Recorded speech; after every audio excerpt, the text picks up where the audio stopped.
이 모든 성도님분들께 주님의 평안을 빕니다. 네. 네. 이 풍성한 추석 명절 보내셨나요? 이번 연휴는 한글날이 겹쳐서 더욱 긴 연휴를 보냈습니다. 올해 한글날은 훈민정음 반포 579도를 기념하는 날이었는데요. 이 한글의 우수성은 이미 세계 학계에서 인정하는 바이죠. 이 한글의 기능적인 훌륭함도 있지만요, 이 한글을 창제한 정신이야말로, 그 배경이야말로 우리에게 더욱 큰 자부심을 느끼게 하는데요. 그 이유는 훈민정음 서문에 명확하게 나와 있죠.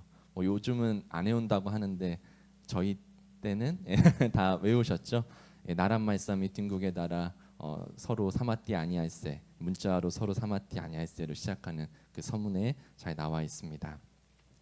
이 서문의 내용처럼요, 세종대왕은 이 나라에 쓰는 말과 또 문자로 쓰는 그 한자가 달라서 이 백성들이 겪는 문맹의 고통을 해결하기 위해서 새로운 글자를 만들었습니다.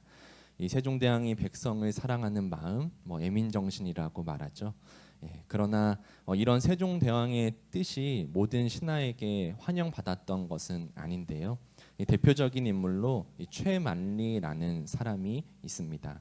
그는 집현전 부제학으로 실질적인 집현전의 최고 책임자, 이 최고 엘리트 관직에 있던 사람인데요. 그는 훈민정음 창제를 강력하게 반대하며 어떻게 중국을 섬기는 도리에서 벗어나 오랑캐처럼 독자적인 글자를 만드냐고 주장했습니다. 이런 사대주의적인 면도 있었지만요, 이 당시에는 한자를 아는 사람들만 지식을 독점하고 권력을 행사하던 시대였거든요.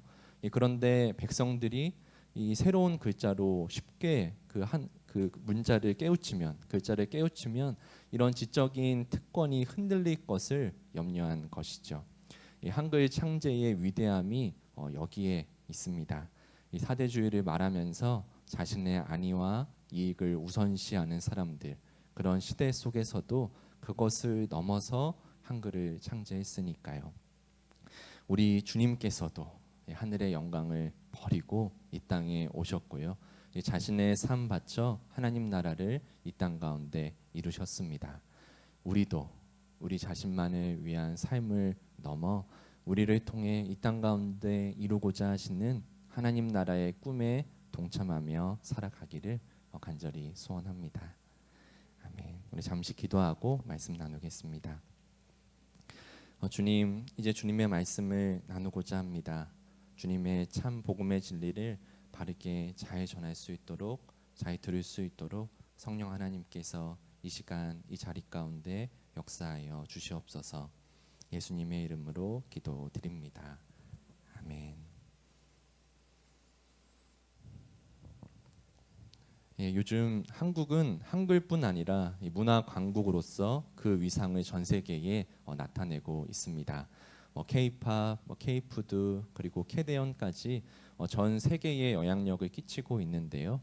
그런데 안타깝게도 최근 한국에서 시작된 사이비 이단 종교까지 해외로 수출되면서 K 사이비, 이 사이비 종교 수출 1위라는 이 오명까지 얻고 있습니다.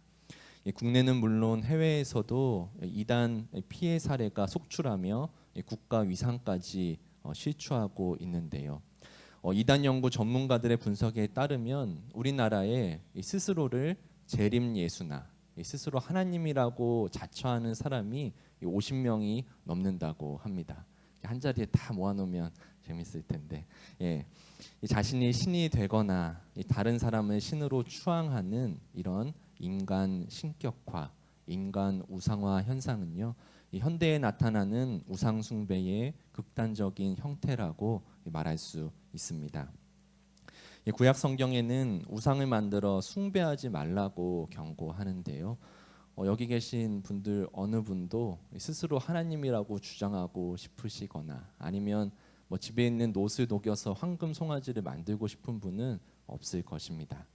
그래서 우상 숭배는 아주 먼 옛날에 그런 뭔가 미신적인 신을 따르고 믿었던 고대 세계에서나 아니면 특이한 사람들에게만 해당되는 이야기처럼 느껴지는데요. 그러나 이제 우리는 새로운 단계의 우상 숭배의 유혹 앞에 서 있습니다. 폴 틸리라는 신학자는요, 우상을 이렇게 정의했습니다.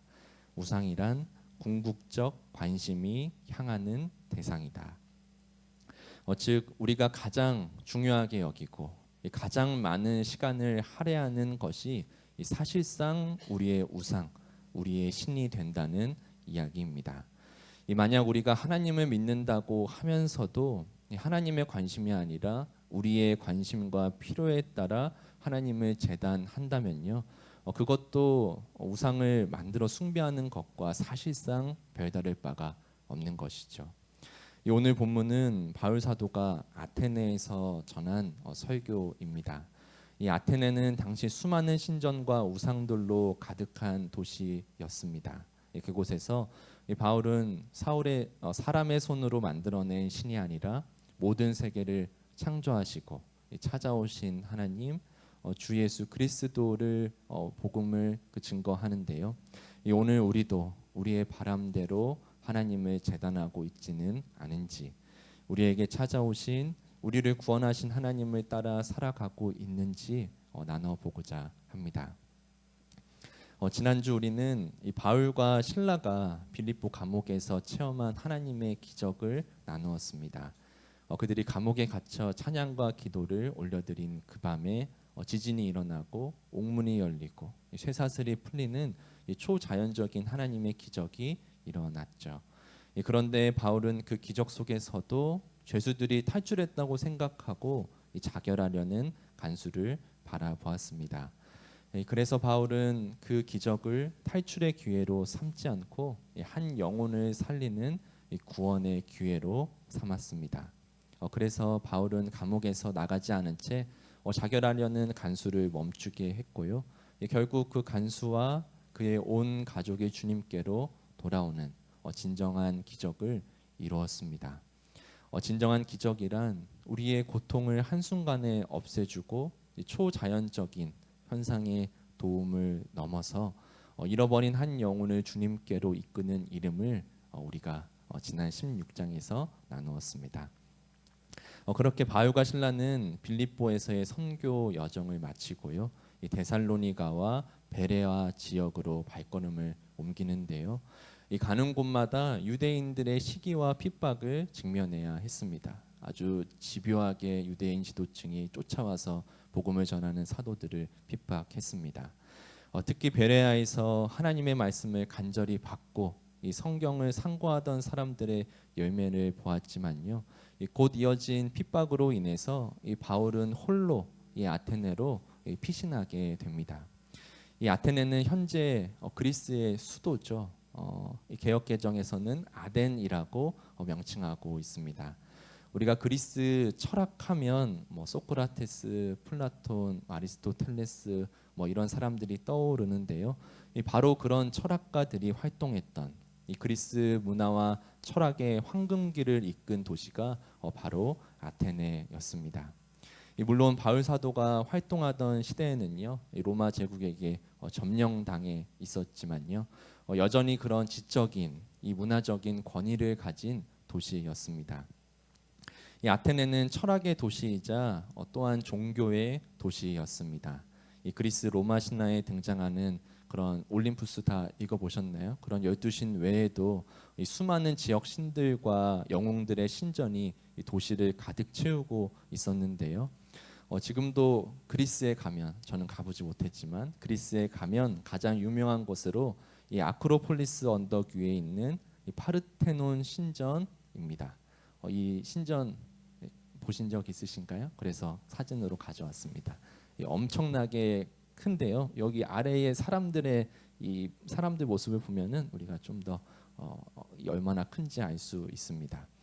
이 신전은요, 아테네의 수호 여신이었던 아테나 여신을 위해서 지은 건축물입니다. 그리고 또 그리스에 유명한 곳이 있는데요, 바로 아고라에 있는 헤파이토스 신전입니다. 대장장이라고 하죠. 그런 시인을 위해서 지어진 건축물입니다. 이 바울 사도가 2차 선교 여행을 했던 시기가 주후 50년 정도쯤인데요. 이 신전들은 주전 주님이 오시기 전에 500년 정도에 지어진 이 고대 건축물이었습니다. 이 바울 사도는 그의 동역자 실라와 디모데를 이 아테네에서 기다렸는데요.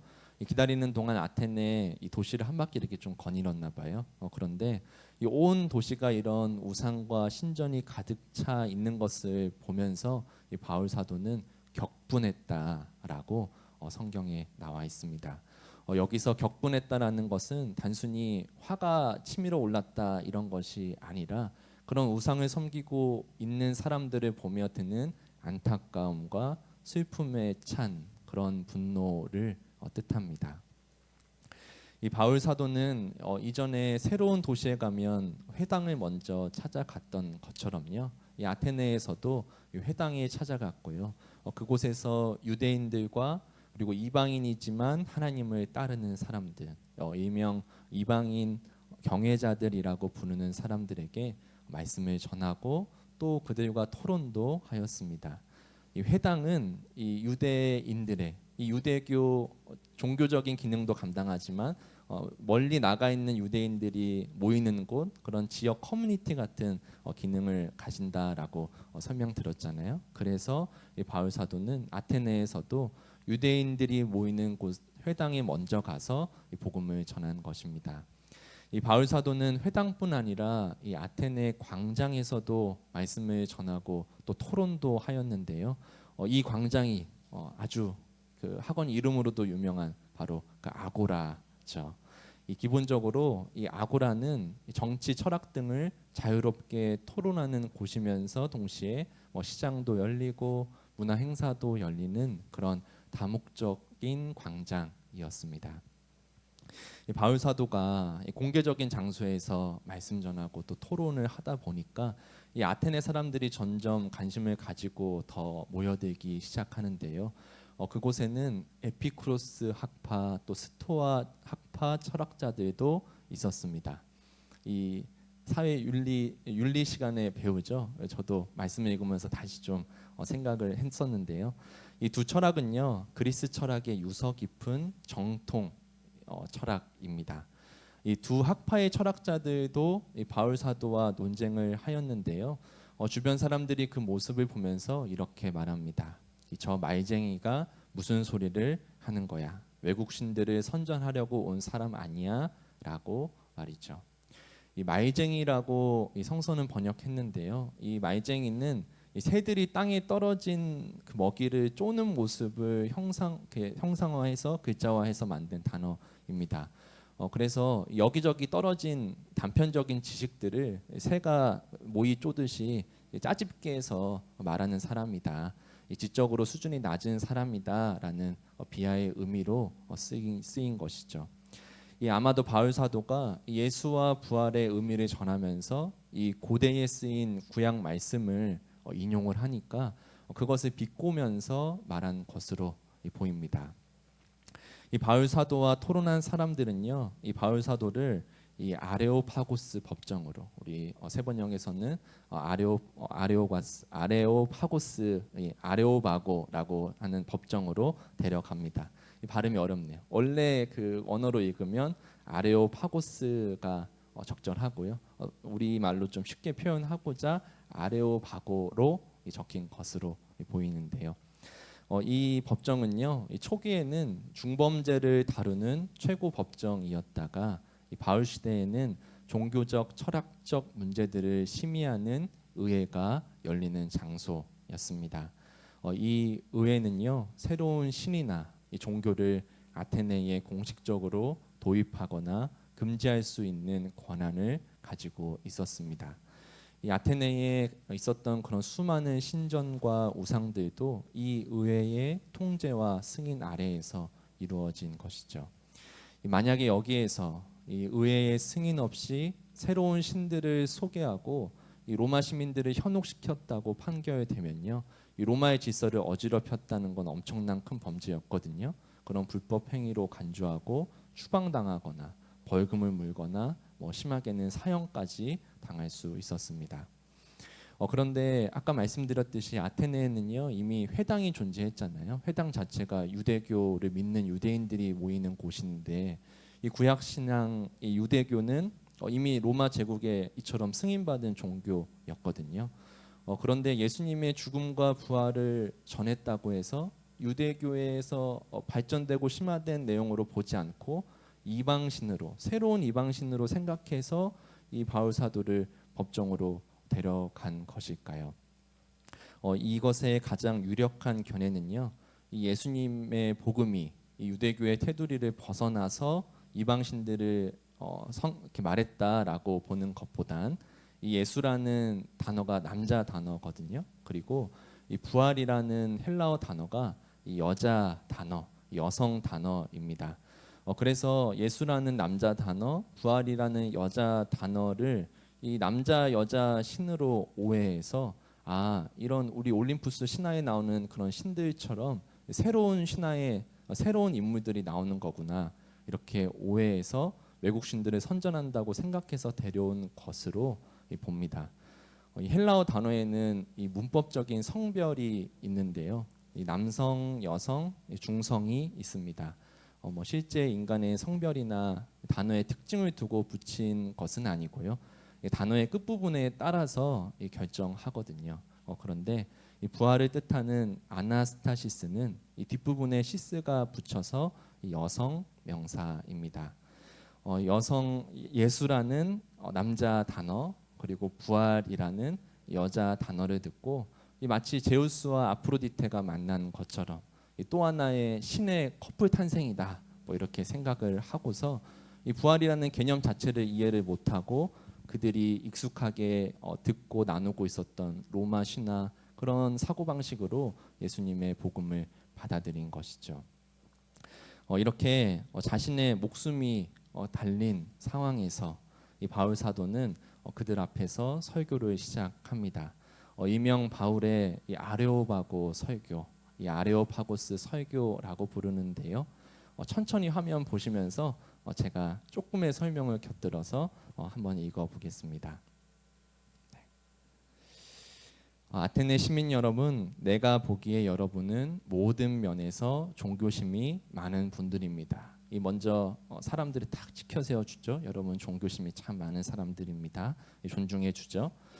그리고 내가 이리저리 다니며 여러분의 예배처를 살피다가 알지 못하는 신에게라고 새긴 제단도 보았습니다. 직접 겪은 이야기 하니까 사람들이 좀 이렇게 관심을 가졌겠죠. 그래서 여러분이 지금까지 모르고 예배해온 그 신을 내가 알려주겠습니다. 그 신은 바로 천지 만물을 창조하신 하나님이십니다. 그분은 하늘과 땅의 주인이므로 사람의 손으로 만든 신전에서 사시지 않으며 당시의 사람들은 이 큰 신전 안에 신이 산다고 생각했거든요. 너희가 생각하는 그런 우상 정도가 아니다 하나님은 라고 말하는 거고요. 또 무엇이 부족한 것처럼 사람이 드리는 것을 받지도 않습니다. 당시 사람들은 신에게 뭘 드려야만 그 신이 나에게 어떤 것을 준다라고 생각했거든요. 근데 하나님 그런 분이 아니다라고 말하고 있죠. 그분은 모든 사람에게 생명과 호흡과 만물을 직접 주신 분이기 때문입니다. 창조주 하나님이시다. 우리가 줘서 받는 정도의 신이 아니라 이미 우리의 생명, 호흡 모든 것을 주신 분이 하나님이다라고 말하고 있습니다. 네. 그분은 아담으로부터 모든 민족을 만들어 온 땅 위에 살게 하셨으며 각 나라의 연대를 미리 정하시고 그들의 국경을 정해 주셨습니다. 이 하나님께서 역사를 시작하시고 모든 역사의 주인 되셨다. 그런 하나님의 섭리를 이야기하고요. 하나님이 이렇게 하신 것은 사람들이 그분을 깨닫도록 하려는 것입니다. 사실 하나님은 우리에게서 멀리 떠나 계신 것이 아닙니다. 우리는 그분 안에서 살고 움직이며 존재합니다. 여러분의 시인 가운데 어떤 사람이 말한 것처럼 우리도 그분의 자녀입니다.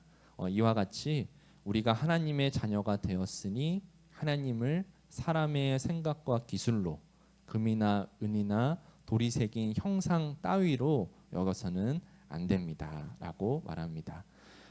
앞에 내용에 이렇게 시 인용한 것처럼 익숙했던 내용들 딱 인용해 주면서 사람들이 알아듣도록 설명한 것이죠. 이 알지 못하는 시대에는, 이 무지했던 시대에는 하나님이 그대로 내버려 두셨지만 이제는 각처의 모든 사람에게 회개하라고 명령하십니다. 이것은 하나님이 예수 그리스도를 통해 이 세상을 정의로 심판할 날을 정하시고 그분을 죽은 사람들 가운데서 다시 살리셔서 모든 사람에게 믿을 만한 증거를 주셨기 때문입니다. 네. 마지막으로 회개를 명령하고 그 부활하신 예수님을 증거로 삼아 이 설교를 마무리하고 있습니다. 굉장히 논리적인 설교죠. 처음에 요즘 설교에도 비슷한 것 같아요. 처음에 딱 화두를 던지면서 알지 못하는 신 너희들 종교심이 많구나 하면서 딱 화두 던지고 그 다음에 하나님과 우상의 다른 점들을 딱 이렇게 이야기하고 그 다음에 예수님께서 우리를 찾아오셨다. 그분에게 회개하고 그분이 그렇게 회개할 수 있고 우리가 나아가야 할 확실한 증거로 부활하신 주님을 딱 이야기하면서 설교가 마칩니다. 이 바울 사도의 이 아레오바고 법정에서의 설교가 마치고요. 다행히도 그는 법적인 처벌을 면했습니다. 알지 못하는 신마저 만들어 숭배하던 그들의 불안과 결핍 앞에서 창조주 하나님의 섭리 그리고 예수 그리스도의 복음을 정말 논리적으로 잘 설교한 것이죠. 이 청중의 반응은 각기 달랐습니다. 여전히 바울 사도를 향해 조롱하는 이들도 있었고요. 그리고 다시 듣기를 원하는 사람들도 있었고요. 그리고 그 설교를 통해 회심한 사람들도 있었습니다. 이 회심한 사람들 중 두 명을 특별히 언급하는데요. 한 명은 이 아레오바고 법정의 판사인 디오누시오와 그리고 여성인 다마리 부인입니다. 이 아테네의 최고 지식인, 이 사회 지도층 권력의 남성과 그리고 남성에 비해 좀 소외받았던 여성의 이름을 이렇게 나란히 언급하고 있죠. 그래서 바울 사도의 복음 전파가 이 모든 계층과 성별의 제한 없이 그렇게 전해지고 있고 성령 하나님께서 역사하고 있다라는 것을 성서가 증언하고 있습니다. 그렇게 바울 사도는 아테네를 떠나 고린도 도시로 옮기면서 이 사도행전 17장은 마무리됩니다. 우리는 이 바울 사도의 아레오바고 설교를 통해서요, 이 구약에서 우상 숭배하지 말라는 말씀이 어떻게 신약에서 발전되고 심화되는지를 볼 수 있는데요. 이 구약의 우상 숭배는 기본적으로 형상을 만들지 말라라는 명령이었습니다. 당시에 이집트나 바벨론에서는 이 우상의 형상을 만들어서 숭배를 했거든요. 이 바울 사도는 이 형상을 만들지 말라라는 금지를 넘어서요, 하나님을 우리의 필요에 맞는 형상으로 생각하려는 모든 시도, 이 하나님을 그런 인간의 목적대로 만든 그 형상 따위로 여기지 말라고 경고합니다. 이 물리적인 우상의 형상 만들고 안 만들고 중요한 것이 아니라 우리 내면적으로 하나님을 믿더라도 어떻게 하나님을 생각하는지 우상처럼 하나님을 생각하지는 말라고 경고하는 것이죠. 인간을 창조하시고 인간의 역사 속에 찾아오신 하나님, 인간을 구원하기 위해 자신을 내어주신 죽음과 부활로서 함께 하시는 그 주님을 고백하고 믿고 따르라는 뜻입니다.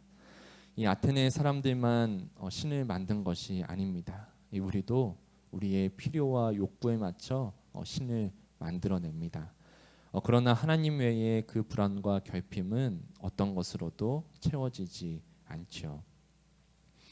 오늘 말씀의 배경인 그리스 신화에는요, 이 에리직톤이라는 이 오만한 왕의 이야기가 있는데요. 그는 자신의 연회장을 짓기 위해서 신성한 숲에 들어가서 금기를 어기고 데메테르라는 여신의 나무를 무자비하게 베어냈습니다.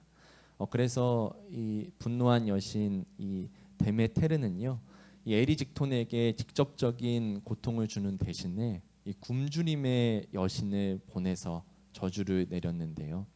이 저주는 아무리 먹어도 채워지지 않는 끝없는 허기였습니다. 아무리 먹어도 그의 배고픔은 채워지지 않았습니다. 이 통제 불가능한 식욕 때문에 그는 결국 왕국의 모든 재산을 탕진했고요. 자신의 딸까지 노예로 팔아서 그 돈으로 음식을 사 먹기를 반복했습니다. 결국 모든 것이 바닥나자 이 마지막 남은 자기 몸을 뜯어먹다가 죽게 됩니다. 끝없는 허기의 저주에 의해서 죽게 된 것이죠. 이 에리직톤의 비극은 우리의 필요와 욕구에 따라 만들어진 신을 숭배하는 이 우리네 모습을 적나라하게 보여주는 것 같습니다. 돈이라는 신, 명예라는 신, 성공이라는 신은 아무리 채워도 만족되지 않는 허기와 같은 것이죠. 결국 그 욕망이 우리의 시간, 우리의 가정, 우리의 영혼을 갉아먹고 우리 자신을 파멸시키는 저주가 된다는 강력한 경고입니다. 우리가 만들어낸 신은 우리를 구원하지 못하는, 우리를 자유케 하지 못하는, 우리를 오히려 집어삼키는 신입니다. 우리가 살고 있는 자본주의 시대는요, 이런 욕망의 신을 따라 살아가도록 최적화되어 있는 시대라고 생각하는데요. 이 끊임없이 쏟아지는 상품들, 광고들 속에서 우리에게 이것이 없으면, 이것을 누리지 못하면 너는 결코 행복하지 못하다고 말하죠. 하나의 욕망을 채우면 또 다른 하나의 욕망이 생기고, 또 그 욕망을 채우면 또 다른 무엇의 욕망이 생깁니다. 그런 무한대의 욕망 속으로 심지어 하나님까지도 우리 욕망의 우상으로 만들어 버리죠.